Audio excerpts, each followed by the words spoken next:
On to คุณ Saksith Saiyasombut. Good evening. Good evening, ladies and gentlemen. Good evening to the board of the FCCT, fellow panelists. Thank you very much to the invite and for the opportunity to speak here in front of you about a topic that really has been keeping us busy, us journalists, and also people that are following Thai politics, following current affairs, and something that hasn't really decreased in the past couple of years. And we have seen something, in my opinion, very unusual in the past 2 years, what happened at Thai Pbs. A public program that dares to speak about a very touchy subject very openly in the public discourse, and also hearing from both sides of the argument, or more than one side of the argument. That is something, in my opinion, pretty brave, and also that is something that Thai Pbs has to be commended for.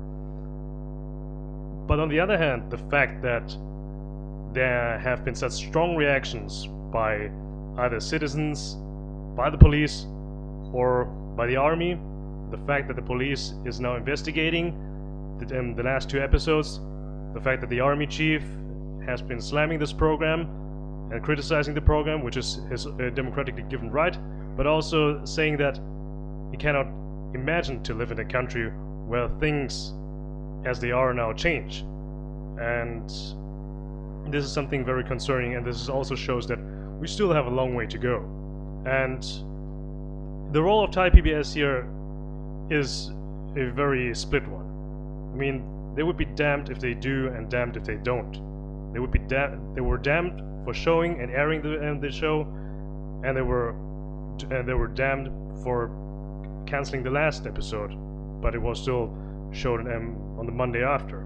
Censorship in Thailand comes in different forms, and if you think about censorship in Thailand, of course the first thing that comes to mind is of course the lèse majesté law, Article 112 of the Criminal Code, and that hasn't gotten any lower. The numbers haven't gone any lower. I mean, if you look at the statistics, if you still look at the numbers, the number of cases, the number of complaints that have been filed to the police has gone upwards more and more.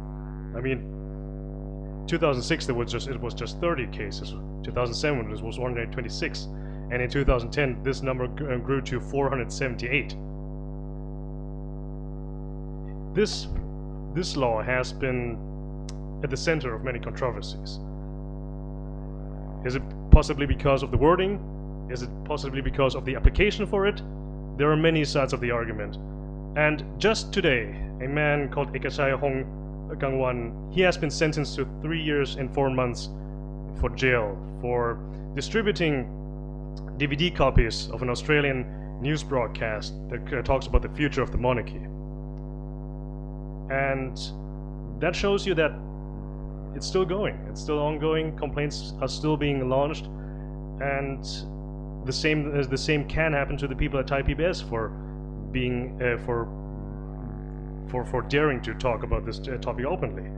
And the problem with the law, with the lèse majesté law, and I'm not going to dwell on this law all the time, but it is still, in my opinion, a big chunk of it. Attempts at reforming this law, attempts to amend this law or even to abolish, they have been met with scorn and anger, and people that are talking about it or daring to touch it have been vilified, and either by authorities, either by people, a certain group of citizens that claim to love the country more than you do. And the problem is that yes, people are talking more about lèse majesté law, but the problem is also that people are talking about it more because it has been used more, or it has been abused more often. And the problem is, I mean, I remember one time when the Nitira group which is a group of academics from Thammasat University, have been proposing amendments to the lèse majesté law. They have been vilified, they have met with scorn from Thammasat University, and also that has created the most strangest picture that I've ever seen, that journalism students from the Thammasat University were protesting against the amendment of lèse majesté. They were protesting against Nitirat. So there was one picture that I can't forget that easily.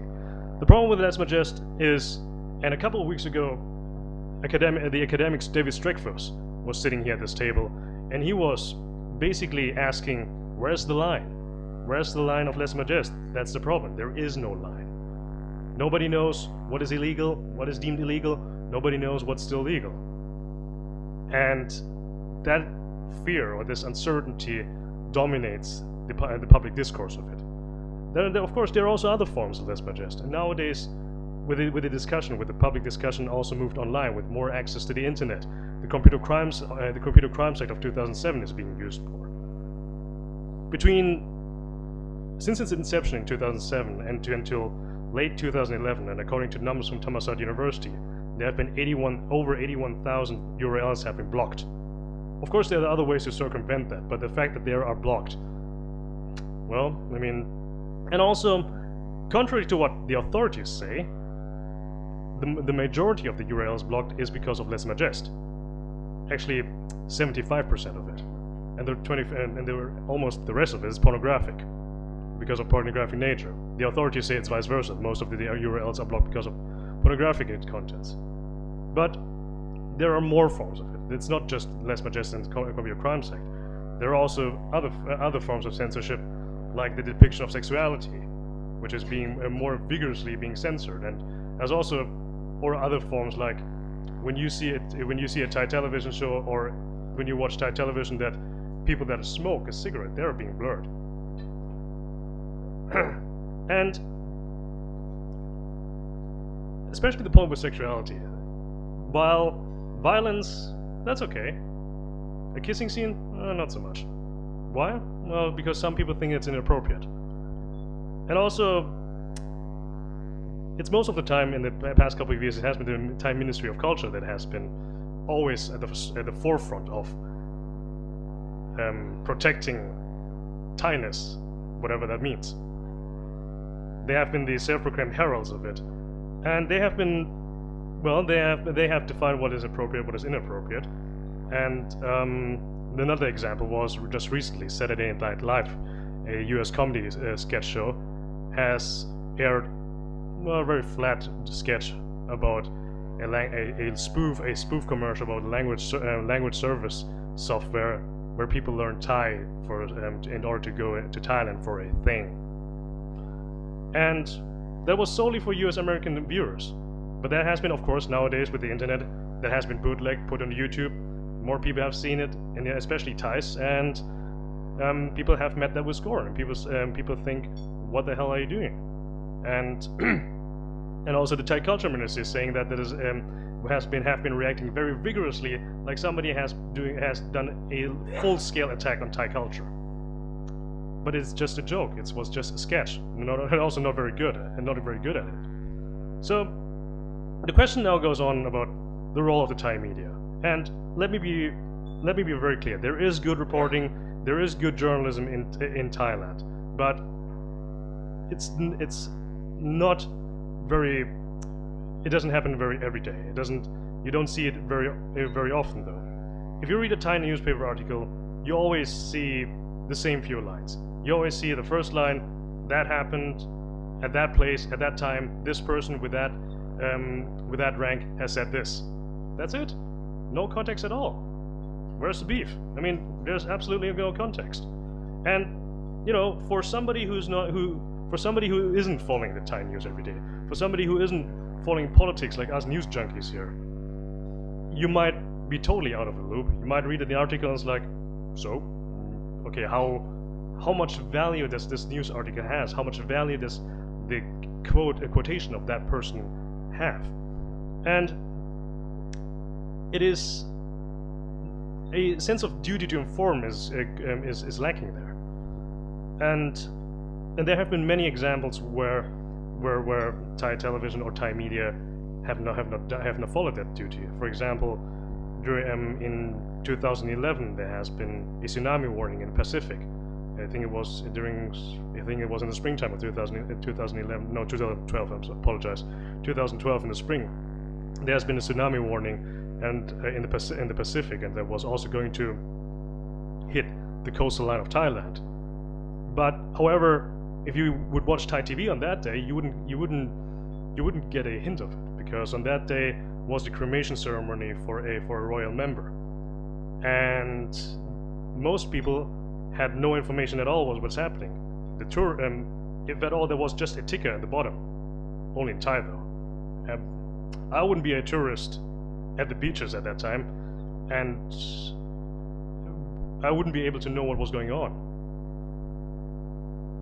And also, there have been other cases where the media should, the media should practice some caution. I'm not talking about self-censorship.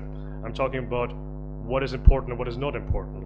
Like very recently, a Thai daily newspaper has revealed the identity of a rape survivor, the full name, the picture of her ID, and also her full name, her picture, and full ID, her full identification. As if the act that happened wasn't bad enough, no, her full identity was out there. And why? Because because also the police gave all this information to the press. So the question is now, of course, does the police have to filter that information? And if this information hasn't been filtered, the press has to act on it and to show what's important and what's not important. However, I see a lot of young Thai journalists that here, and I know a lot of Thai journalists that are very eager and are really, they want to change something. They want to really do their job. They want to do honest journalism. But I think it's still going to take a long time until these things change. However, speaking of getting back to the point of media and censorship, a difference of opinion is okay. To have a debate and a disagreement about it is absolutely the most natural thing. However, that hasn't been reflected yet in the public discourse. When difference of opinions clashes with the urge for unity or reconciliation, that's not necessarily a good thing. A good thing is to have a difference in opinion, to have a debate about it. Yes, and ideas can be radical, but in order to ideas to become reality, you have to find a compromise first, though. And however, I wrote one of my articles a couple of years ago that some people are still live like the proverbial frog under the coconut shell. But there is so many people and so many more people that want to get out of the coconut shell, but they're being held back by the people that are still in the coconut shell themselves. So what my message is, let us get out of the coconut shell. Let us go forward and let us see the sky beyond the coconut shell itself.